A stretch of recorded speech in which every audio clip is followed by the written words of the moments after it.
আসসালামু আলাইকুম। আজকে আমি আপনাদের সাথে শুটকি চচ্চড়ি রান্নার রেসিপিটি শেয়ার করব। তার জন্য প্রথমে আমি আমার প্রয়োজন মতো শুটকির মাছ নিয়ে নেব।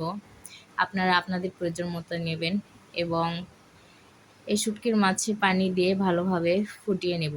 ফুটিয়ে নেওয়া শুটকির মাছের মধ্যে থাকা কাঁটা ভালোভাবে ছাড়িয়ে নিয়ে সুন্দর করে পানি দিয়ে পরিষ্কার করে নেব। এরপর এই শুটকির মাছগুলো একটি প্যানে নিয়ে নেব। এরপর দিয়ে দিব কেটে রাখা আলু, এরপর দিয়ে দিব কেটে রাখা করলা। তবে করলা কাটার পর 10 মিনিট ধরে লবণ দিয়ে মাখিয়ে রাখবো এবং তারপর ভালোভাবে ধুয়ে নেব, এতে করলার তেতা ভাবটি চলে যাবে।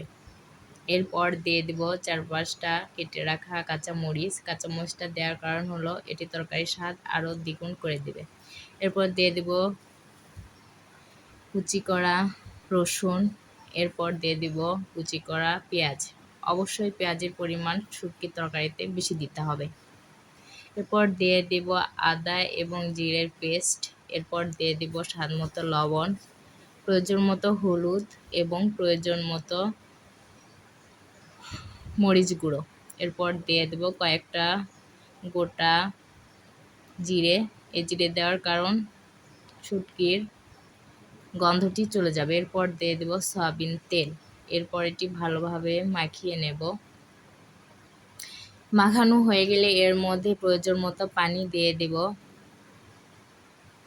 এবং সুন্দর করে চুলাতে বসিয়ে দিয়ে ফোটাতে থাকবো। এটি ততক্ষণভাবে ফোটাতে থাকবো যতক্ষণ না এই পানিগুলো শুকিয়ে আসে।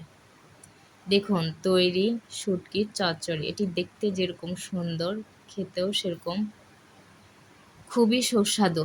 আমার রান্নার রেসিপিটি যদি আপনাদের ভালো লেগে থাকে তাহলে লাইক, কমেন্ট, শেয়ার করে দেবেন এবং ফলো দিয়ে পাশে থাকবেন। আসসালামু